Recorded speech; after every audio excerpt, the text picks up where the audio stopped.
I have relied on the Galco Miami Classic 2, Galco Miami Classic Light, and Falco shoulder holsters to house pistols and revolvers with barrel lengths around 4 1/4 inches and shorter.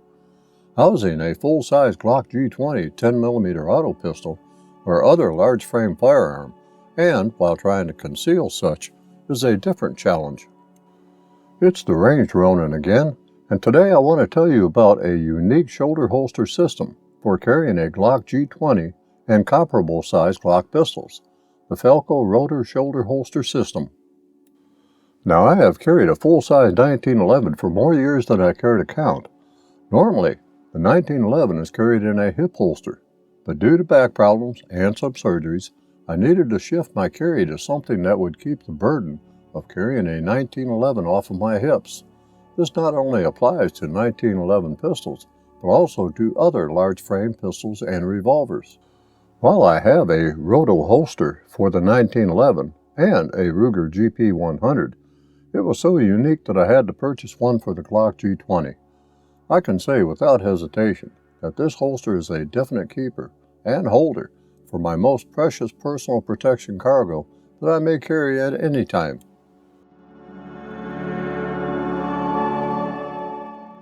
The unique Roto design allows a near horizontal draw. Removing the retention strap allows you to tilt the holster and draw the firearm horizontally. The retention strap ensures security and reliable retention while allowing for a quick retrieval of the firearm. The system is primarily comprised of 3 major parts: the harness, the Roto holster, and the counterbalance, which can be a dual magazine carrier for semi-automatics or a dual speed loader carrier for revolvers. Other components are the strong side and offside tie-down straps that are simply not add-ons. They are part of the system.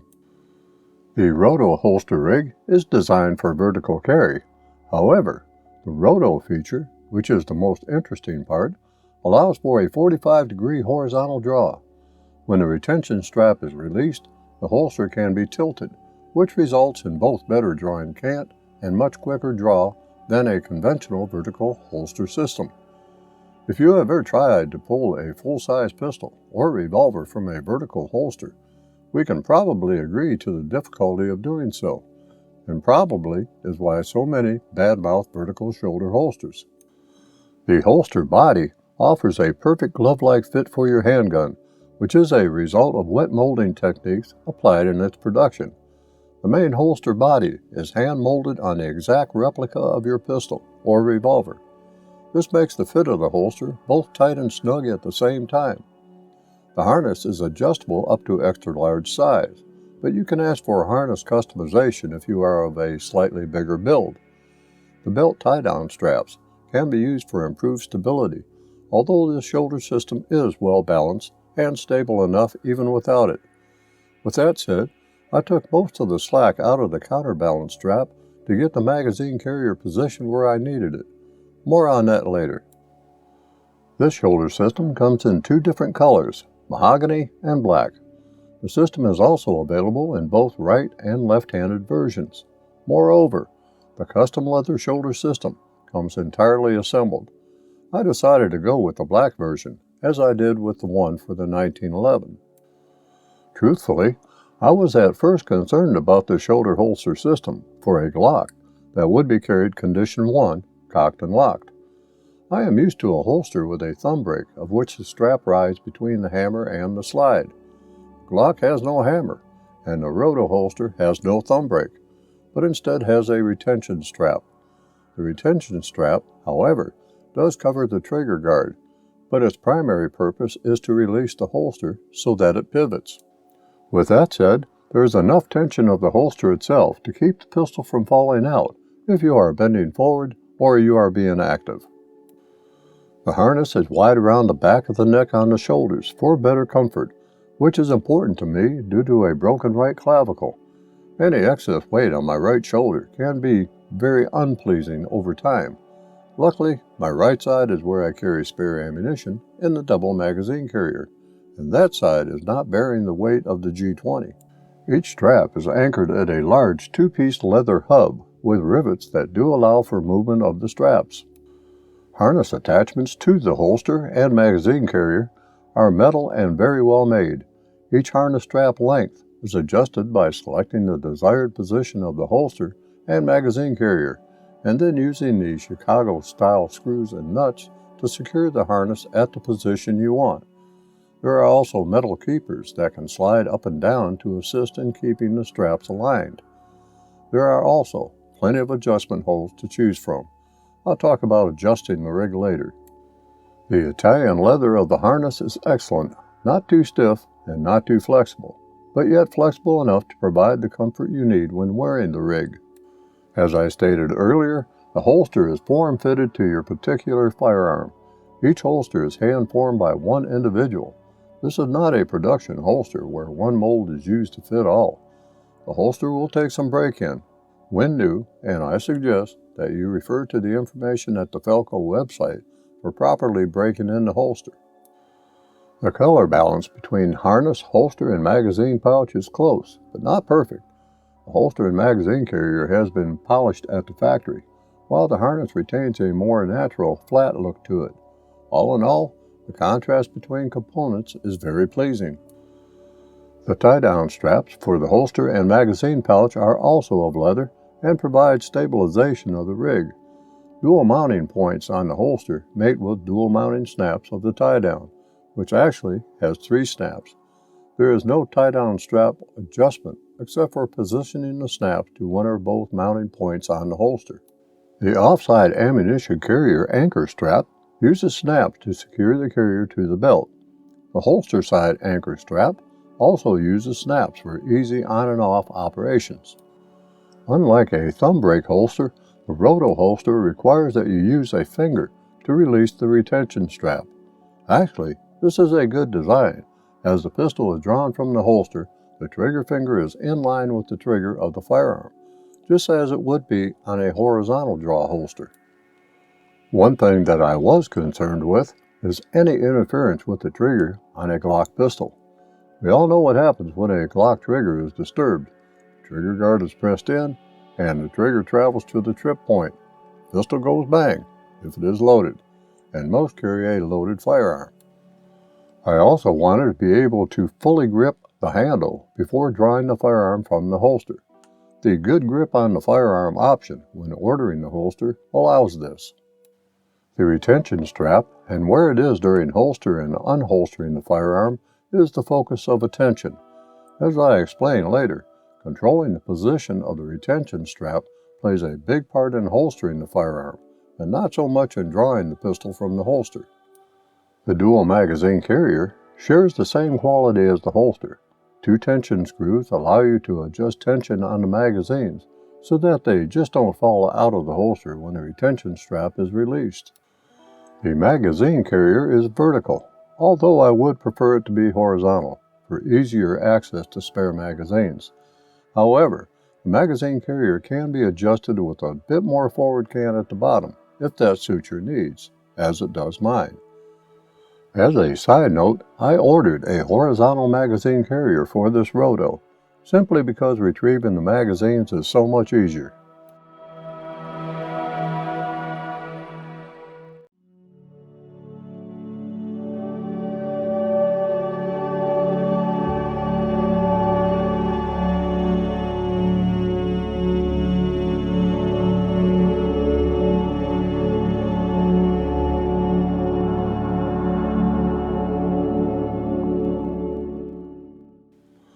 The Glock G20 and pistols like it with a rather squared-off slide shape is like trying to fit a square peg into a round hole when it comes to breaking in the Roto, or any leather holster for that matter. Leather just does not bend at 90 degrees. I highly recommend 2 products to help the break-in process: Premium Holsters Care Kit from Craft Holsters and the Draw Ease product from Gelco. You will also need several durable plastic bags. Quart freezer bags seem to do well. There are 2 methods to breaking in leather holsters: brute force and coaxing the leather into submission.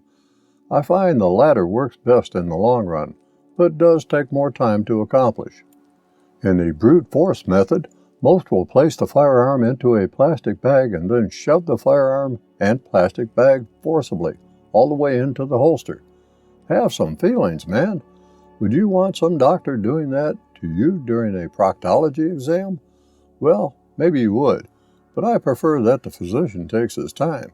Not that I enjoy that sort of thing in the first place, but slowly is best during a proctology exam and in breaking in of a holster. Using the holster break-in products that I mentioned, slowly insert the firearm and bag into the holster until you feel resistance.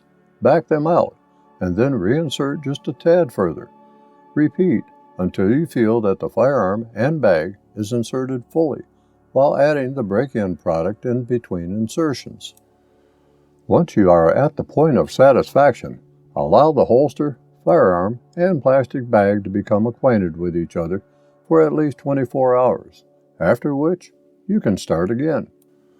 I have found that with some holsters, after about 150 cycles of insertion and removing of the firearm, the holster will begin to conform to the firearm, thereby making the act of insertion and withdrawal much easier. Then it is time to do the same thing for the ammunition carrier, magazines, or speed loaders. I have found it easier with the Roto-Holster to detach the holster itself from the holster carrier, that part that the holster shell rotates in, when initially sizing the holster to the firearm. After I am satisfied with the initial break-in, I then attach the holster shell to the carrier and repeat the break-in process, as the holster will tighten up when the assembly is attached and the mounting screw is tightened. Once you have the holster and ammunition carrier broken in, it's time to move on to adjusting the rig to your carry requirements, position, and length.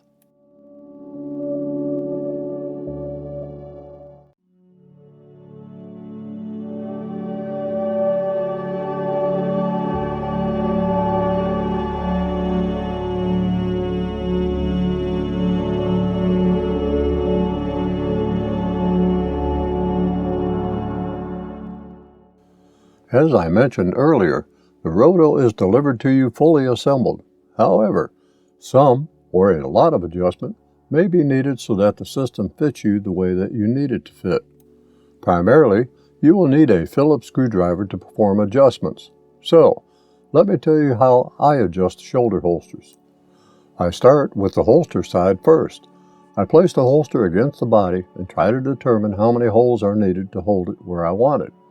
Then, it is simply a matter of removing the screws and adjusting the harness straps to the height that I am looking for. With a Roto rig, I also must consider the tie-down strap. I want the strap around the belt enough to accomplish two things: help mitigate the holster from swaying outward, and help keep my trousers in place in lieu of wearing my usual suspenders. Once I am satisfied with the holster side, I move on to the offside magazine carrier, or speed loader carrier if I'm housing a revolver. For me, I like a little bit of forward cant to the ammunition carrier, and I simply adjust the harness straps to provide me with that. I need the same function with the counterbalance tie-down strap as I do with the holster, not only help keep the ammunition carrier in place from swinging in the breeze, but also to help keep my trousers in place. With the Roto system, I had plenty of tie-down strap left over after adjustment, and this is where an X-Acto knife or utility knife comes in handy. While I don't whack all of the excess off, I do remove what I consider as excessive excess. Once I am initially satisfied with the setup, it's time to stuff the holster and ammunition carrier with, well, a firearm and ammunition, so that I get the full weight of everything together. I will note here that I use snap caps instead of live ammunition in the pistol, until I'm 110% sure that bad things do not happen to a good person. Me. The leather stretches after it is used, and I need to take that into consideration. I may want to adjust one or more hole up to compensate for any stretching. Finally, and after I am satisfied with the initial adjustments, I'll wear the rig fully loaded around the house for a week. If I need to readjust, that is easy enough to do.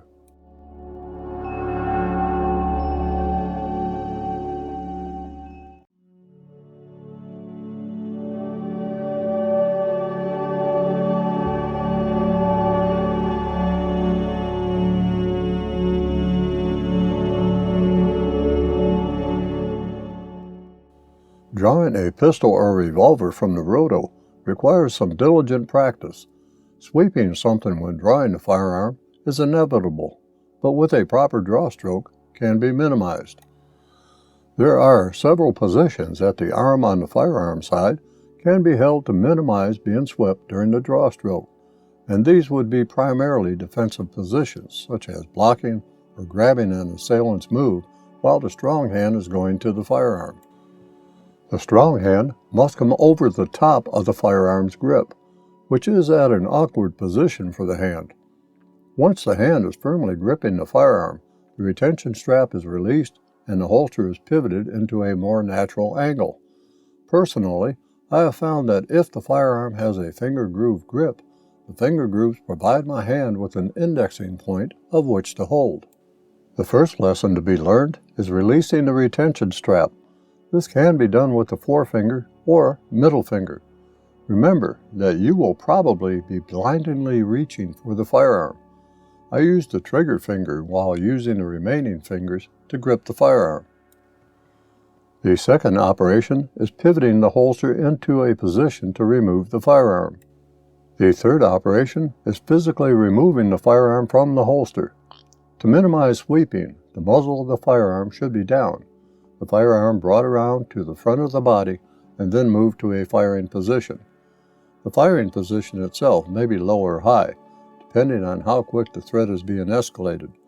The support hand may be required to clear clothing so that you have a clear path to the firearm.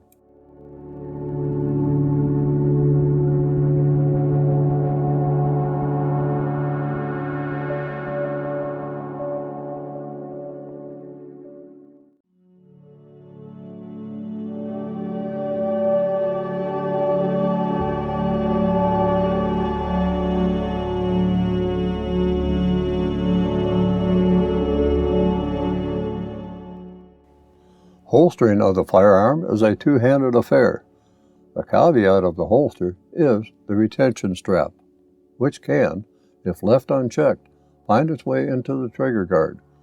With a striker-fired pistol with no thumb or grip safety, having a retention strap and a trigger guard could cause a life-changing moment. I have found that the following method works best for me. Wrap the support hand around the mouth of the holster while using the thumb to push the retention strap inward toward the body. Insert the firearm fully into the holster, keeping the trigger finger away from the trigger.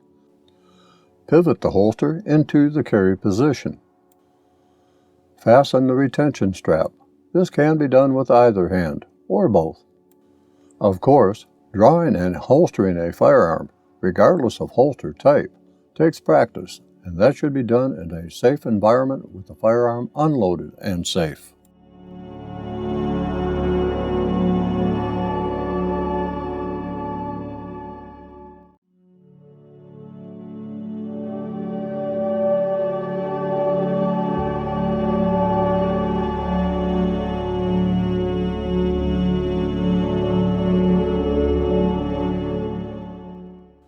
The Roto-Holster, while compact in its design, will not conceal as well as a horizontal shoulder system that tucks up tightly under the armpit. The holster, being vertical, rides more on the side of the body, which adds bulk to your profile that you might not want.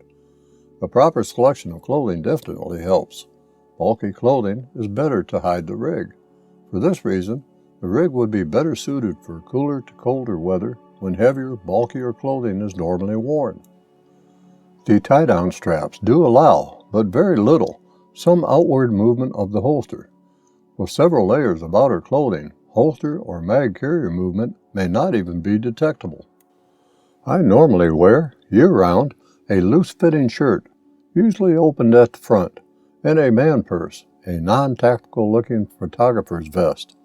In cooler weather, the vest is usually heavier, and in cold weather, another layer of coat provides even more concealment.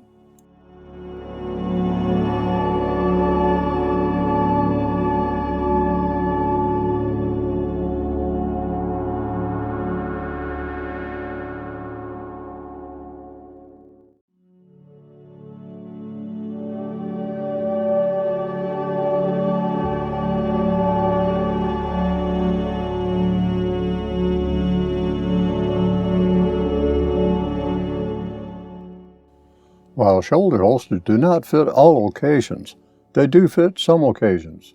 For me, I have found them to be agreeable to wear while housing any firearm that I want to carry, with some exceptions, of course. A shoulder system does take a while to adjust so that they fit the body as perfectly as you want them. Be patient, wear it for a week or so, and readjust as necessary before putting it into actual service. For handguns like the Glock compact and subcompact pistols, or Commander and Officer Length 1911 pistols, a horizontal shoulder system seems to work just fine. But for longer barrel lengths, such as that found on the Glock G20, a vertical shoulder holster is a must. The Falco Roto-Holster Shoulder System is a fine product and one that can be used with many handguns. In fact, as I stated, I have one for my Ruger GP100 that also houses the Smith & Wesson Model 686 and one for my 1911 pistols. Now for the final words on the Falco Roto-Shoulder Holster System for the Glock G20. The holster also allows a convenient carry storage location for a Glock G21, G21SF, G22, G30, G30SF, G19, G17, G45, G36, and now probably the G47. It also works with longer barreled length Glock pistols like the G34 and G41, although there is a tad bit of muzzle protruding. You may want to check out the Falco Roto-Holster Shoulder System to see if it is a good fit for you and your favorite carry firearm. Well, in ending this review, I thank you for being with me, and stay tuned to this channel for more gun and gear reviews. In the meantime, stay safe out there.